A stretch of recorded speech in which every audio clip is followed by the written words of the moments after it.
On January 6, 2012, a labor solidarity forum called by Occupy Seattle was held at the Labor Temple in downtown Seattle, Washington.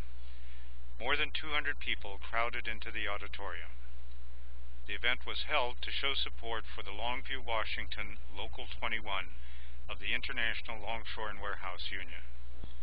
Local 21 is currently at the forefront of a bitter battle against union busting by a giant grain shipping consortium, EGT, which has built a $200 million terminal in Longview that is operating with non-ILWU personnel.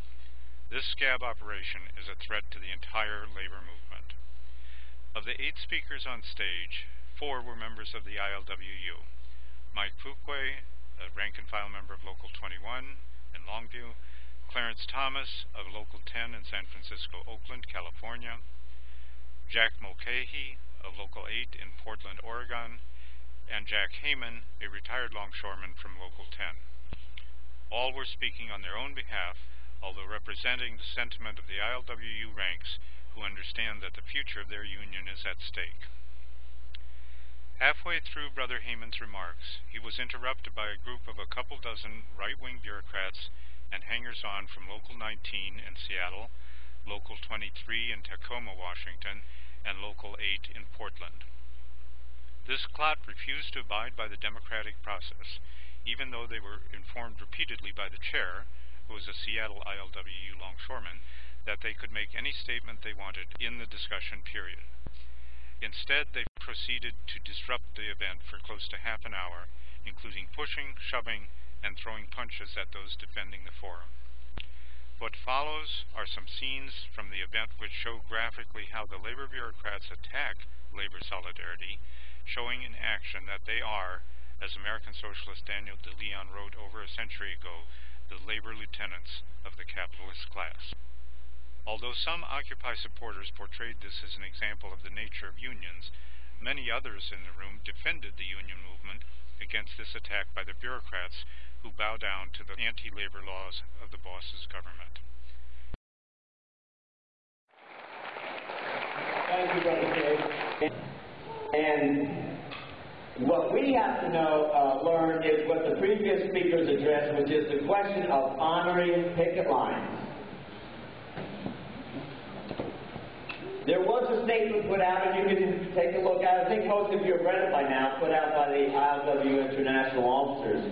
It alludes to the fact that there is a third-party entity, namely Occupy, and that this third party has adopted the program of ILWU to fight EGT. I mean, what's wrong with that? I thought national solidarity was about.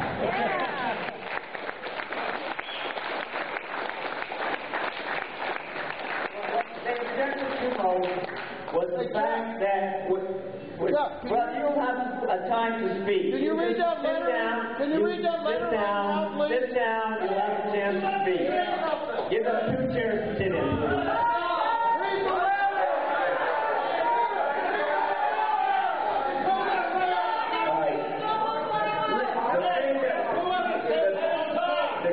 That was most controversial is that our democratic process in the ILWU was usurped, that we weren't given the opportunity to fulfill that democratic process. The fact of the matter is, there was no vote on whether to honor the Occupy picket line on December 12th. The membership voted with its feet and did not cross the picket line in Seattle, in Portland, in Oakland, and Longshore.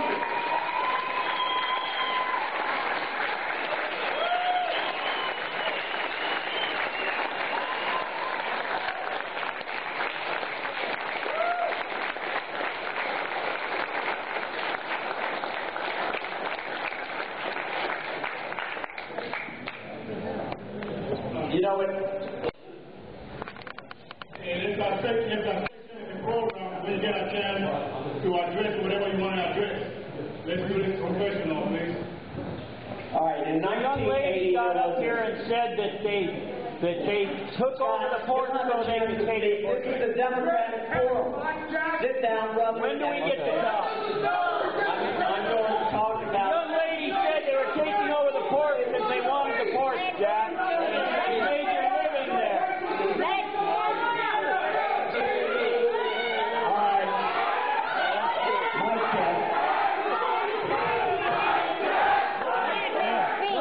check. Where is the local 21 officer? Where is the local 21 officer?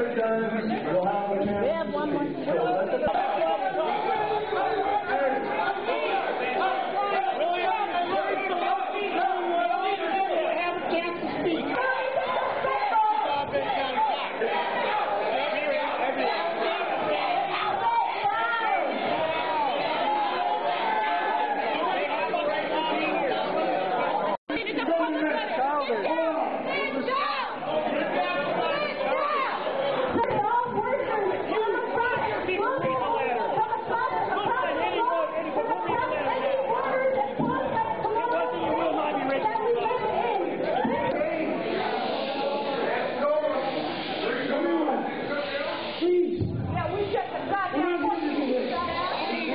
Get out. Don't play this game. Put me out here. Anyone, quiet down. Anyone that wants to end this. I understand there's some brothers from Seattle want to read a letter. I also understand that we went by a forum. I don't know what was said in this forum. I understand.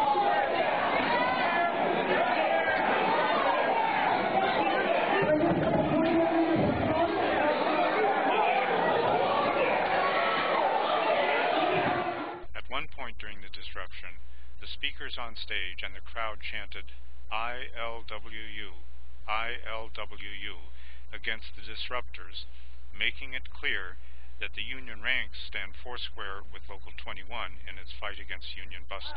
ILWU, ILWU, ILWU, ILWU, ILWU, ILWU.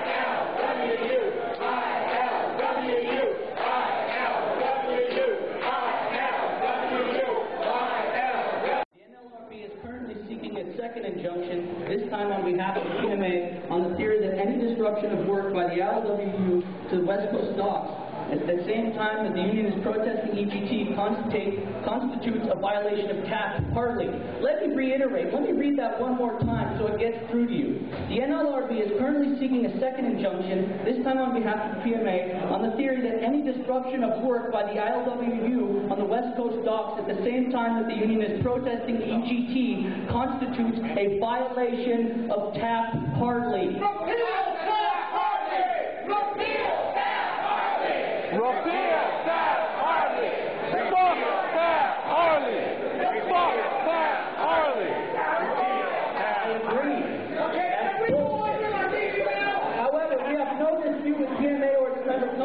Does any showing of support for Local 21 at the time that a vessel calls at the EGT facility must be measured to ensure that the West Coast ports have sufficient manpower so as not to impact cargo movements for PMA member companies? The call for protest of EGT is not a call for a shutdown of West Coast ports and must not result in one.